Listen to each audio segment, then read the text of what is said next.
जितनी बड़ी बिजनेस उतनी बड़ी रिस्पॉन्सिबिलिटी, और उस रिस्पॉन्सिबिलिटी का नाम है accountancy. Hello student, welcome to my channel. आज हम लोग अकाउंटेंसी का सिलेबस देखेंगे ताकि हमें पता चले कि हमें पढ़ना क्या है और कौन सी चैप्टर थ्योरी है, कौन सी प्रैक्टिकल है। तो आज हम लोग इसको देखेंगे, वो भी सिंपल और इजी लैंग्वेज में। तो चलो स्टार्ट करते हैं। तो हम लोग सिलेबस देखते हैं।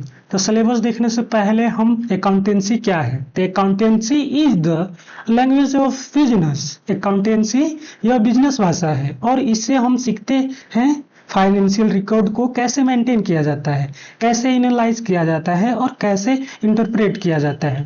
तो सिलेबस को हम लोग देखते हैं। तो सिलेबस हमारा 3 मार्क्स का थ्योरी होता है और 20 मार्क्स का प्रैक्टिकल होता है। और हमारा जो सिलेबस है वो 2 पार्ट में डिवाइड है। पार्ट ए में 2 यूनिट है और पार्ट बी में हमारा 1 यूनिट है। तो पार्ट ए देखते हैं। पार्ट ए हमारा फाइनेंशियल अकाउंटिंग फर्स्ट है। तो यूनिट फर्स्ट में देखते हैं थियोरिटिकल फ्रेमवर्क, जो हमारा थ्योरी बेस पर रहेगा। तो इसका फर्स्ट रहेगा हम लोग का इंट्रोडक्शन टू अकाउंटिंग। अकाउंटिंग हम लोग कॉन्सेप्ट देखेंगे। कॉन्सेप्ट में हम लोग पढ़ेंगे क्या, मीनिंग पढ़ेंगे, ऑब्जेक्टिव पढ़ेंगे, एडवांटेज पढ़ेंगे और लिमिटेशन पढ़ेंगे और एक्सेट्रा बहुत सारा कुछ मतलब पढ़ेंगे इसमें। और सेकंड में हमारा क्या है, बेसिक अकाउंटिंग टर्म्स। ये हम लोग का मेन चैप्टर है, जिसमें कि अगर हम लोग को अकाउंटिंग को बनाना है हम लोग को तो इसको आना जरूरी है। तो इसमें क्या पढ़ेंगे हम लोग, बिजनेस ट्रांजैक्शन पढ़ेंगे, कैपिटल, लिमिटेशन, एसेट, एक्सपेंसेस, ये सारा कुछ को हम लोग जानेंगे कि ये सब होता क्या है।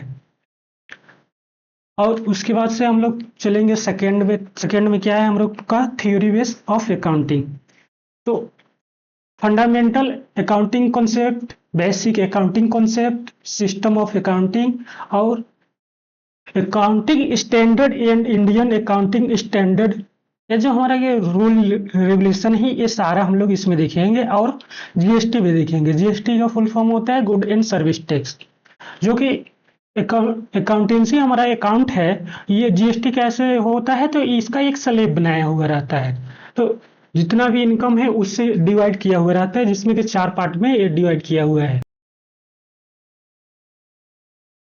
तो हम लोग अब सेकेंड यूनिट देखते हैं अकाउंटिंग प्रोसेस, जिसमें हम लोग को पढ़ना क्या है, तो recording of business transaction, bank reconciliation statement, depreciation provision and reserve, trial balance and reflective of errors. और पार्ट बी में देखेंगे फाइनेंशियल अकाउंटिंग, यूनिट थर्ड देखेंगे। तो इसमें क्या है, तो फाइनेंशियल स्टेटमेंट। फाइनेंशियल स्टेटमेंट में क्या है कि कंपनी का पोजीशन का पता चलता है कि कंपनी लॉस में जा रहा है कि प्रॉफिट में है। और हम लोग लास्ट पढ़ेंगे फ्यूचर्स रीजंस ऑफ लिमिटेशन। तो ये रहा हमारा अकाउंटेंसी का सिलेबस। तो हम लोग का यही रहा सिलेबस, जिसको हम लोग को एक एक करके पढ़ना है।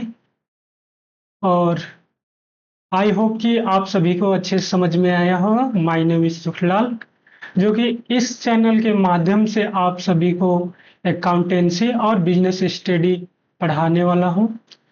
और आज के लिए बस इतना ही। मिलते हैं अगले वीडियो में, तब तक के लिए अपना ख्याल रखिए। वीडियो देखने के लिए धन्यवाद।